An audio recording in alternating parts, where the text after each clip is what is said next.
Wyoming Territory, 1883. The wind cut down from the Bighorn Mountains like a blade, sharp with dust and the faint smell of snow. Catherine Hale stood outside the dry goods store in Sheridan, clutching her thin shawl tighter around her shoulders. In her other hand, she held an empty basket, one she had hoped to fill with flour, beans, and maybe a bit of salt pork if luck was with her. But luck had not been with her for a long while. I said no credit. The shopkeeper barked from inside, already turning away before she could reply. His words hit harder than the wind. Catherine didn't argue. She simply nodded once, held her chin steady, and stepped off the wooden porch. Her stomach ached from going without food since yesterday, and her son Micah had eaten nothing more than half a biscuit that morning. Still, she would not cry, not in the middle of town where every glance felt like a weight. The hem of her dress dragged through the dirt street as she walked, blinking fast against the sting in her eyes. Sheridan was alive with noise around her. Wagon wheels creaked, horses stamped, men laughed outside the saloon. But she felt cut off, as though the whole town was turning its back. A few steps away, a man leaned against the post outside the livery.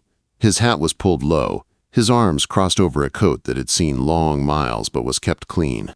His boots were scuffed, but they stood planted, as if no storm could move him. He watched her, not pretending otherwise.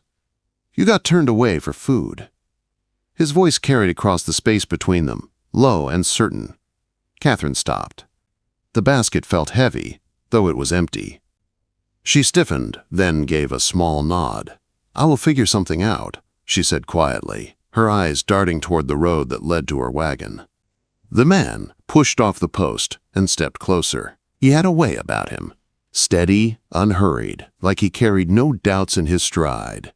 "Come with me," he said, as simple as if he were offering his hand. "I'll fill your table tonight." Her grip tightened on the basket. "You do not even know me." "I don't need to," he said. "You've got a child to feed." "That's enough." Her gaze fell to the dust at their feet. "I cannot take charity." "It's not charity," he answered. "It's supper." "Come on." Something in his voice was firm, yet gentle, leaving no room for shame. Catherine looked up at him then, really looked. His face was weathered, but not hard. His eyes held a softness that didn't quite match his rugged frame, and there was a crease at the corner of his mouth, as though he had once smiled often but had forgotten how. He was not young, but not old either. Perhaps in his mid-30s. There was something steady in him that made her feel steadier just standing near. Slowly, she gave a small nod. He tipped his head, then turned and led her across the street to where his horse was tied beside a muddy buckboard wagon. "Name's Silas Whitlow," he said as he lifted the reins. "You can ride up front or follow behind." "Catherine Hale," she replied, climbing onto the seat. "My son is back at our place. It's just outside town by the creek." Silas flicked the reins, and the wagon rolled forward. "Then, that's where we'll go." The ride was quiet, but it wasn't the heavy silence of strangers. It was the kind that left room for breath. The wagon wheels creaked along the dirt road as the sun dipped low, painting the hills in gold. Catherine found herself watching his hands on the reins, strong, weathered, steady hands that seemed to know both labor and restraint. When they turned off the main road and followed the creek, her small homestead came into sight. The cabin leaned slightly with age, its roof patched with tar paper and hope. A boy stood on the porch, barefoot and thin, watching with wide eyes as the wagon approached. "That your boy?" Silas asked. "Yes," Catherine said, her voice softening. "His name is Micah." "7." She nodded 7. "Looks sharp," Silas said. The wagon stopped, and Catherine climbed down, just as Micah ran to her. She caught him in her arms, lifting him with a strength born from need more than ease. "We have a guest," she told him gently. "He's going to help us tonight." Micah looked up at the stranger with hungry eyes. "You got food," Silas gave the boy a small smile. "I got more than that." "You like rabbit stew," Micah's face lit with a grin. "I do."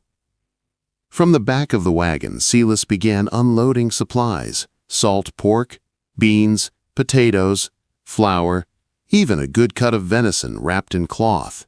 Catherine's breath caught at the sight. She opened her mouth to speak, but he shook his head as if to stop her. "Let's cook," he said simply. The cabin's kitchen was small, but once the fire caught, it was warm. Silas moved easily about, chopping vegetables while Catherine mixed flour and water for biscuits. Micah sat at the table, his eyes wide with anticipation as the smell of roasting meat filled the room. "You cook like a ranch wife," Catherine said after watching him work with quiet skill raised on a ranch. Silas replied, "My ma died when I was 16. Learned what I had to," she nodded slowly, stirring the pot.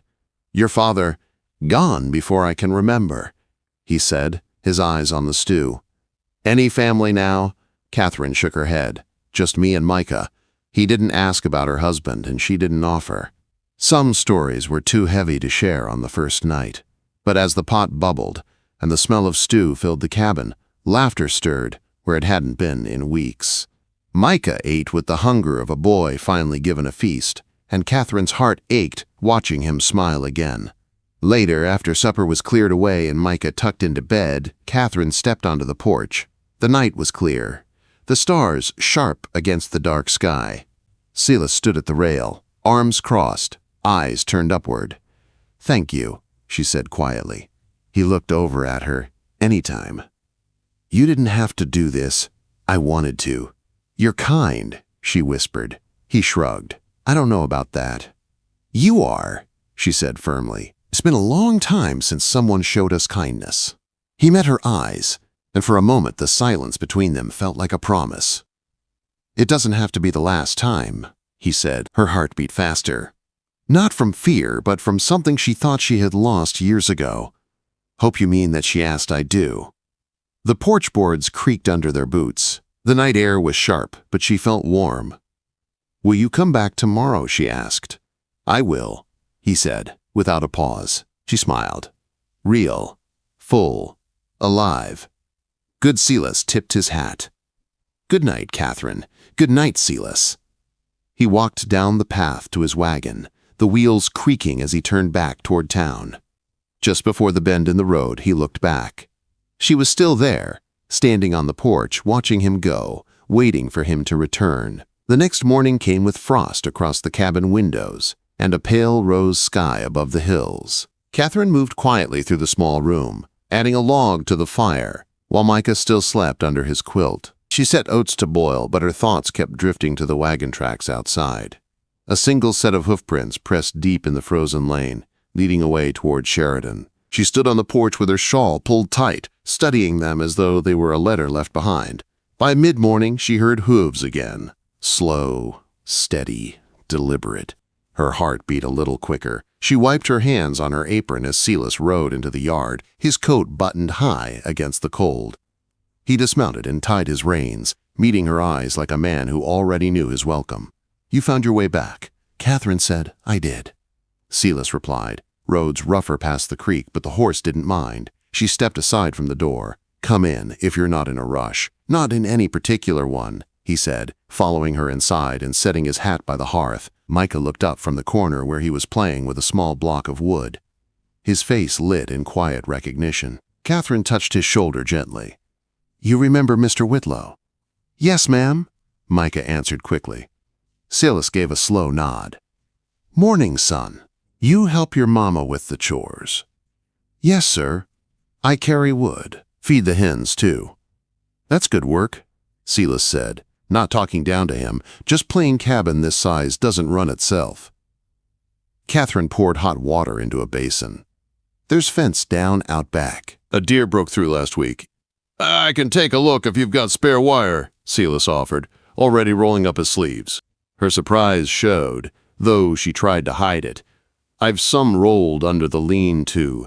Then I'll get started before the ground hardens more," he said, glancing out the window at the pale winter sun. While he worked, Catherine sat near the window with her sewing basket. She patched Micah's shirts, pausing now and then to watch Silas move along the broken fence line. He worked quietly, each motion steady, purposeful. He didn't fidget, didn't grumble, just did what needed doing. Something about that steadiness filled the air inside the cabin with a peace she hadn't known in years. By midday, the fence stood straight again. Silas came in with dirt on his boots and a scrape across his forearm. He didn't mention it. Catherine handed him a plate with last night's biscuits and slices of ham she'd saved. He sat near the fire to eat, stretching his long legs out across the floor. "You've got good land here," he said, glancing around the cabin. Water close by, trees for shelter. "It was my husband's," she said softly, eyes on her sewing. "We came from Kansas 5 years back. He built the beams with his own hands." Silas grew quiet. "He passed here." She nodded once 2 winters ago. Fever took him fast. The silence that followed wasn't empty. It held weight, but not the kind that pressed her down. Instead, it felt like the quiet of someone who understood loss and respected its shape. "I buried my mother near Laramie," Silas said after a moment. "She liked the wind there. Said it kept her honest." Catherine looked up. "And your father?" "Gone before I can remember. After Ma, it was just me." Her hand paused on the fabric. "You've been alone a long time." He shrugged slightly. "Took work where I could. Drove cattle north, built rail grade, rode dispatch.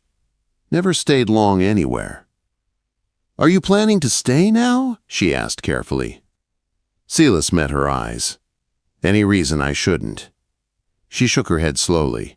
"No reason I can think of that afternoon." He rode into town for supplies. Catherine walked him out to his horse. "You don't owe us anything," she told him. "I know," he said simply. "That's not why I'm coming back." Her hand lifted without thought, brushing a bit of dust from his coat collar. "Then I'll be here." He nodded once, mounted, and rode down the lane. This time she watched until he disappeared beyond the bend in the creek. By late afternoon he returned, wagon wheels cracking the thin ice in the ruts. He carried a crate down from the bed. "Found window glass," he said. "Traded a pair of stirrups for it. Fellow at the smithy owed me." Catherine's eyes widened. "I'll keep it wrapped till spring. No sense fixing pains while the ground's frozen." "I brought oilcloth too," he added. "Might keep the cold out. For now?" Micah ran from inside, hair sticking up unevenly. "I finished the kindling," he said proudly. "You haul it yourself?" Silas asked. "Yes, sir." Dragged it in a sack. "Next time, twist the top and tie it off. Stops it from catching," Silas said, his voice easy. Micah nodded quickly, absorbing every word. Catherine noticed the way her boy stood straighter, as though wanting to prove himself. She also noticed the warmth in her chest at seeing it. That night, the 3 of them ate stew stretched thin with turnips, but Micah laughed more than he had in months. After supper, Catherine stitched by the fire while Silas worked on an old harness from the lean-to, his knife cutting leather with slow precision. The silence between them had changed. It wasn't the quiet of strangers anymore. It was the hush of people learning to belong in the same room. Catherine glanced at him across the lamplight. "You ever think of settling down somewhere for good?" He didn't look up from the strap. "I did once, north of Cheyenne, but the landowner ran out of gold and promises. Sold the place out from under me." She nodded. Trust is built in the space between words. His hands paused. He looked up at her, eyes steady. "And you? You ever want someone beside you again?" She swallowed, her needle trembling between her fingers. "I thought about it, but thinking and trusting are different things." He leaned forward slightly. "Then I'll say this plain. I'm not here to pass through. I'll stay if you'll have me." The fire cracked. The cabin walls seemed to hold their breath. Catherine's heart pounded, not from fear, but from something she had nearly forgotten. Hope. Snow began to fall heavy the next day, trailing down from the gray Wyoming sky without hurry. By noon, it covered the ground, softening every sound until the world outside the cabin seemed wrapped in silence. Catherine stood on the back stoop with her shawl drawn tight, watching Silas split kindling in the yard. His coat was soaked with snow, his breath a white cloud, but his movements never slowed. "You'll catch your death," she called softly. He set the wood down and brushed the snow from his sleeves. "I've had worse from a mountain spring. This is soft weather." She smiled faintly, shaking her head. "You speak like a man who's known many places. Enough to know the wind sounds different in each," he said, then carried the wood inside. The cabin grew warm quickly, filled with the crackle of fire and the smell of stew simmering on the stove. Micah sat near the hearth, carving a stick into the shape of a bird, his face bright with concentration. Silas crouched beside him, watching. "You ever seen a snowshoe rabbit?" he asked. Micah shook his head. "They turn white when the snow comes. Makes them near impossible to spot unless you know where to look." "Smart little things," Micah grinned. "Think we'll see one?" "Maybe," Silas said. "But you'd have to be quick to catch it." Catherine listened from the stove, her hands still though the spoon hovered over the pot. There was an ease in his voice when he spoke to her boy, the kind of steady tone that carried both strength and care. She had not heard that sound in her home for years. That night, they ate by lamplight.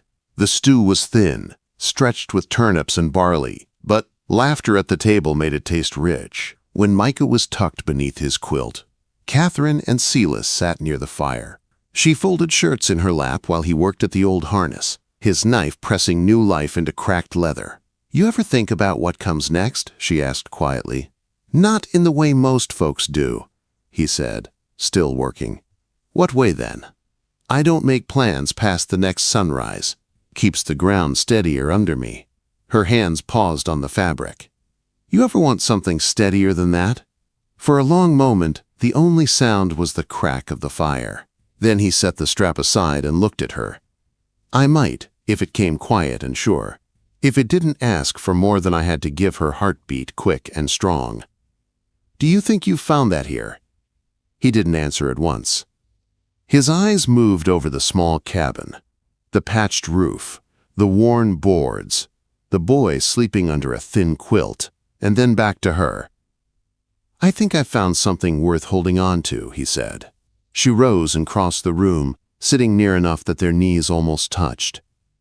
"There's room here," she whispered. "Not just in the cabin, but in our lives." He reached out slowly, his calloused fingers brushing hers with care. "Then I'd like to stay.